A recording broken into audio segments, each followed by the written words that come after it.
acho que hoje compensa eu ler a nominata toda, porque o dia de hoje, para alguns, pode parecer um dia normal, igual qualquer outro, mas a história vai provar que esse é um dia muito diferente de outros. Então eu quero, depois de explicar por que o dia é diferente de outros, e quero começar, cumprimentando o companheiro Luiz Marinho, ministro do Trabalho, o Lupe, ministro da Previdência, Ana Cara Lopes, do Turismo, que é substituta, o Márcio Macedo, da Secretaria da Presidência da República, o Marco Amaro, do Gabinete de Segurança Institucional, o nosso companheiro Alexandre Padilha, coordenador político do nosso governo. Os senadores Randolfo Rodrigues, que é o líder do governo no Congresso Nacional, o companheiro Jacques Wagner, que é o líder do Senado do Partido dos Trabalhadores, o companheiro Paulo Paim, senador pelo Rio Grande do Sul, e o companheiro Beto Faro pelo Pará. Aqui só lembrar, Jacques Wagner, que o dono do iFood é da Bahia. E, portanto, como todo bom baiano, a gente tem que convencê-lo a entender que é prudente ele sentar na mesa de negociação para a gente fazer um bom e um grande acordo. Quero cumprimentar o companheiro Guimarães, líder do governo na Câmara dos Deputados, a nossa querida Gleice Hoffmann, presidenta do PT, nosso companheiro Geraldo Magela, PDT do DF, o Luiz Couto, do PT da Paraíba, Gilvão Máximo, republicano do DF, Pedro Xai, do PT de Santa Catarina, Vicentinho, do PT de São Paulo, Dorinaldo Malafaia, do PDT do Amapá, companheiro Ayrton Faleiro, do PT do Pará, Carlos Vera, do PT de Pernambuco, e o André Porto, diretor executivo da Associação Brasileira de Mobilidade e Tecnologia. Quero cumprimentar os dirigentes sindicais aqui presentes, a Karina Trindade, do Rio Grande do Sul, Leandro Medeiros, de São Paulo, Euclides das Dores Júnior, do Pará, Zilmar Gomes, da Bahia, Luiz Carlos de Albuquerque, do Rio de Janeiro, Marcelo Chaves, do Distrito Federal, em nome de quem cumprimento o presidente do sindicato dos 27 estados aqui presentes. Quero cumprimentar os presidentes das centrais sindicais, o Ricardo Patá, da UGT, o Miguel Torres, da Força Sindical, Sérgio Noves da Cruz e o Valdir Pessana, da CNTT. Quero cumprimentar ainda mais o representante das empresas de aplicativo, Silvio Pena, diretora-geral da Uber, Ricardo Ribeiro, diretor das Relações Governamentais da Uber, Fernando Paz, diretor de Relações Governamentais da 99. Companheiros e companheiras, por que eu comecei dizendo que hoje é um dia especial? É um dia especial porque, algum tempo atrás, ninguém nesse país acreditava que seria possível estabelecer uma mesa de negociação entre trabalhadores e empresários e o resultado dessa mesa fosse concluir por uma organização diferente no mundo do trabalho. É importante lembrar para vocês que a primeira vez que eu fui discutir esse assunto, eu fui na Espanha.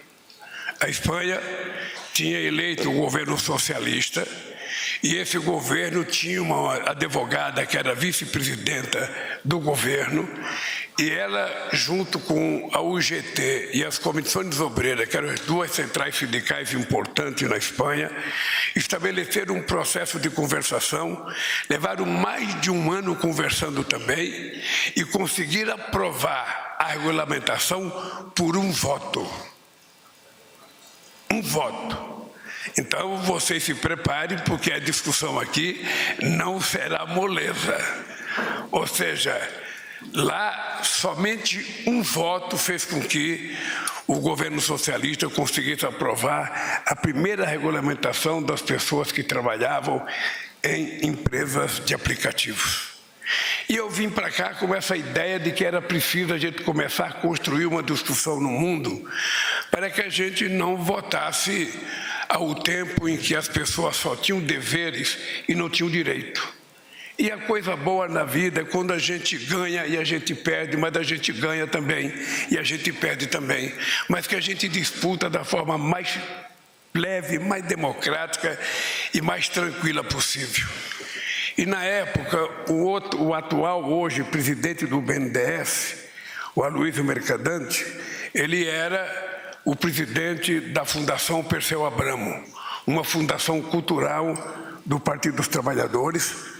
E essa fundação, então, assumiu a coordenação de fazer esse debate dentro dos trabalhadores brasileiros e convidar trabalhadores e sindicalistas estrangeiros para vir ao Brasil contar a sua experiência. Durante o processo, eu não era nem candidato a presidente da República ainda, mas eu fiquei com aquilo na cabeça de que nós precisaríamos criar as condições de dar ao povo que trabalhava por conta própria o direito de ter uma certa garantia. Ou seja, porque é tudo muito bonito. No meu tempo de jovem, eu queria dizer para os sindicalistas do sindicato do Uber hoje, no meu tempo de jovem, como não tinha empresa de aplicativo, todos nós, na década de 50, sonhávamos ser trabalhadores de carteira profissional assinada. Afinal de contas, estava se estruturando a industrialização do país. Então, você ter uma carteira profissional assinada era como se fosse uma relíquia. Era como se fosse uma relíquia. É como hoje o resultado de um concurso público no Banco do Brasil, um concurso público na Petrobras, ou seja, um concurso público numa dessas carreiras de Estado forte. Quando um jovem passa num concurso daquele, é como se ele tivesse ido para o céu, ou pelo menos aberto a porta do céu. Ter uma carteira profissional era assim no nosso mundo. Eu aos 14 anos de idade, já fazem 64 anos que eu tinha 14 anos de idade, eu lembro do meu desejo de ter uma carteira profissional assinada. Era tudo que eu queria, mas era tudo que a minha mãe queria. Era tudo que os pais, certamente os avós de vocês também queriam, que eles tivessem uma carteira assinada. E eu achei, como é que a gente vai encontrar uma solução para dar a essas pessoas o direito dos empresários investirem, o direito dos empresários saber que vão ganhar o seu dinheiro do investimento, vão ter um lucro com isso, mas dos trabalhadores saberem que vão prestar serviço, vão ser respeitados por isso. Mas quando tiver um infortúnio na vida deles, eles não vão ficar abandonados na rua da amargura, porque se não tiver uma regulação, é isso que vai acontecer. E muita gente não acreditava. E é sempre importante a gente lembrar que toda vez que tem uma inovação tecnológica, uma inovação numa profissão, a gente pensa que o mundo vai acabar. Imagina quando a gente tinha o navio a remo ou o navio a vento, depois o navera, depois o navio a remo, depois o navio a vapor. Cada vez que a gente evolui, os caras falam, vai acabar a categoria, vai acabar, vai subir o mundo dos trabalhadores. E é uma bobagem, porque a própria categoria, ela vai, tratando de se organizar e de encontrar um jeito de sobreviver. Poderia pegar o patá aqui na minha frente e dizer, eu não sou comerciário, mas quantas brigas eu fiz para evitar que os comerciários fossem transformados em escravos outra vez. O que é ser transformado em escravo? Eu não sou contra o trabalhador do comércio trabalhar de domingo, até porque eu sei que muita gente, aliás, muito deputado que está aqui, muito senador da República e muita gente só pode ir, fazer compra no final de semana ou depois das 7, 8 horas da noite. Tem gente que não pode ir de dia, então é normal que você procure uma nova modalidade de trabalho em que você permita que o trabalhador do comércio possa atender. Mas isso não significa que você tem que obrigar o cara a trabalhar todo sábado e domingo. Isso não significa que você vai proibir o cidadão de passar um final da semana com os seus familiares. Ou seja, se você tem na rede hospitalar a gente que trabalha de plantonista, você pode criar uma outra categoria nos comerciários para atender a demanda de usuário que quer ir no feriado prolongado, que quer ir no sábado e domingo ou quer ir à noite. Eu tinha um filho que comprava no Pão de Açúcar, lá em São Bernardo do Campo, ele só ia, Marinho, 2 horas da manhã, 3 horas. Ficava jogando game a noite inteira, e quando parava de encher o saco dele próprio com o game, ele pegava o carro e ia fazer compra. Obviamente que nem todo mundo pode fazer isso, as pessoas querem até de sábado de manhã, domingo de manhã. Então nós temos que resolver o problema dos comerciários, não é ficar os adversários xingando, não, porque alguém é contra, os sindicatos são contra trabalhar de domingo, não.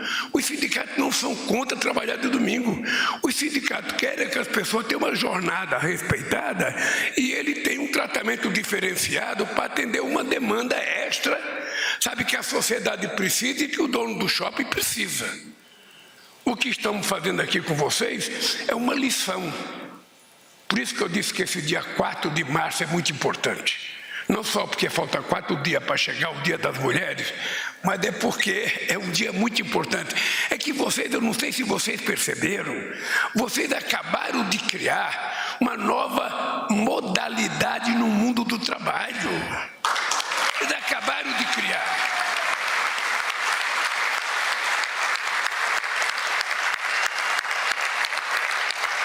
Sabe?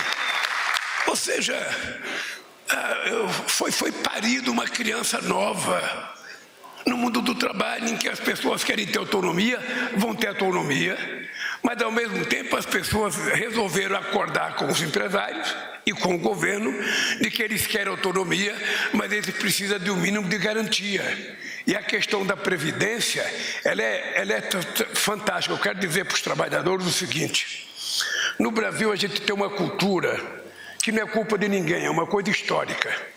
Toda vez que a gente tem que pagar imposto de uma propriedade nossa, a gente acha que o imposto é muito, a gente fala, eu tenho uma casinha, por que eu pago tanto imposto? Eu tenho um apartamentozinho, por que eu pago tanto imposto? Então, na hora de pagar, é tudo pequenininho, uma casinha pobrezinha, sabe? Quando você quer vender, é um apartamentozão, é uma casona, ou seja, aí você aumenta tudo, porque você quer ter uma participação maior na fatia do que você vende. A Previdência Social, vou contar uma história minha, para não contar a história dos outros. Eu tenho a minha irmã, que é 1 ano mais velha do que eu, 2 anos. Ela fez 80 anos. O marido dela a vida inteira foi caminhoneiro. A vida inteira, trabalhou a vida inteira. E eu falava para ele, Antônio, você tem que pagar a Previdência Social, Antônio.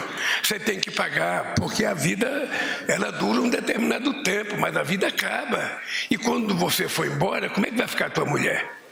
E você pode pagar sobre 5, sobre 6, sobre 7. Eu até dizia para ele, você ganha dinheiro para você pagar sobre 10, Antônio, paga a Previdência. Não, mas acho que eles achavam que estava me enganando. Não era a mim que ele estava enganando, eu não ia precisar da previdência dele, era ele próprio. Ele morreu de câncer. E a minha irmã vive com um salário mínimo. E ela vive reclamando, porque eu ganho tão pouco, eu ganho tão pouco. Você ganha tão pouco porque teu marido pagava tão pouco. Se teu marido pagasse tão justo como era normal, você estaria ganhando normal. Isso vale para vocês. Sabe, 7,5 é uma coisa muito pequena para a gente pagar. Para pagar sempre é muito, né?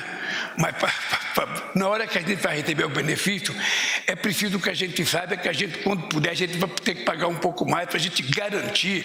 Não é para a gente, é para quem fica dependente da gente. É porque quando a gente vai embora, a gente deixa alguém às nossas custas que fica dependendo da gente. Então nós precisamos garantir desse futuro. E por isso a Previdência precisa se calçar para ter recursos. Seria maravilhoso se ninguém precisasse da Previdência Pública, que todo mundo fosse 100% autônomo, sabe? Seria maravilhoso, mas não é assim. Não é assim.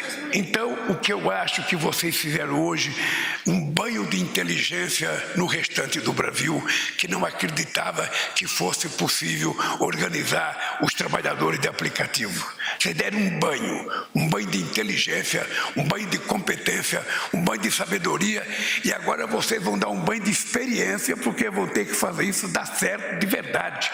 E não adianta o sindicato ficar de cara ruim quando o empresário quiser reclamar uma coisa e chamar para conversar. E também não adianta o empresário ficar de cara ruim quando for o trabalhador que quer conversar. Para resolver esses impasses de cara feia, a gente dá um sorriso e fala o seguinte: nós vamos vencer, porque nós somos um povo, nós somos brasileiros e não desistimos nunca, e não há nada impossível para nós, é só a gente querer que a gente faz. Parabéns, parabéns a vocês, parabéns a vocês. Espero que o gesto de vocês hoje, nesse dia 4, essa lei que eu assinei aqui, que vocês sabem que vocês vão ter que trabalhar com os deputados, e vocês começam a trabalhar assim, cada bancada tem um líder, então é preciso começar a procurar esse líder para conversar. Da parte do governo, a gente vai tentar fazer o máximo possível para ser aprovado o mais rápido possível, mas é importante saber que vai aparecer gente contra. Sempre tem gente contra, sempre. Então é preciso que a gente não fique com raiva dos contra, que a gente tenha paciência, sorriso e falar, companheiro, vamos lá, pelo amor de Deus, cara, nós somos filhos de Deus, nós somos trabalhadores, nós estamos carregando esse país nas costas e nós precisamos de uma coisa a mais. Porque nós agora, depois de vocês formalizar a organização de vocês em 27 estados, se vocês não tomarem cuidado, já foi criada a maior central sindical hoje aqui nesse país. Se vocês não tomarem cuidado. Então, eu acho que daqui a pouco a gente vai ter que pensar como é que a gente vai fazer, discutir com os bancos, como é que vai fazer baratear uma linha de financiamento para vocês poderem trocar o carro de vocês e não ficarem andando com carro velho, porque o passageiro também não gosta de carro velho, o passageiro quer um carro novo, quer um carrinho bom, e é seguro para vocês. Então tudo isso agora passa a ser da nossa responsabilidade de procurar fazer. A gente não pode fazer, mas a gente pode encaminhar e facilitar as coisas para a vida da gente melhorar. Esse é o nosso compromisso. Parabéns a vocês. Eu falei, o Wagner não está mais aí. Mas eu brinquei com o Jacques Wagner, porque o Jacques Wagner é nosso senador da Bahia, foi governador 8 anos, e eu sei que o iFood é da Bahia, o iFood não quer negociar. Pois nós vamos encher tanto o saco que o iFood vai ter que negociar para fazer aquilo que vocês fizeram junto ao transporte. Um abraço, parabéns Marinho, parabéns ao Marinho e à equipe do Ministério do Trabalho.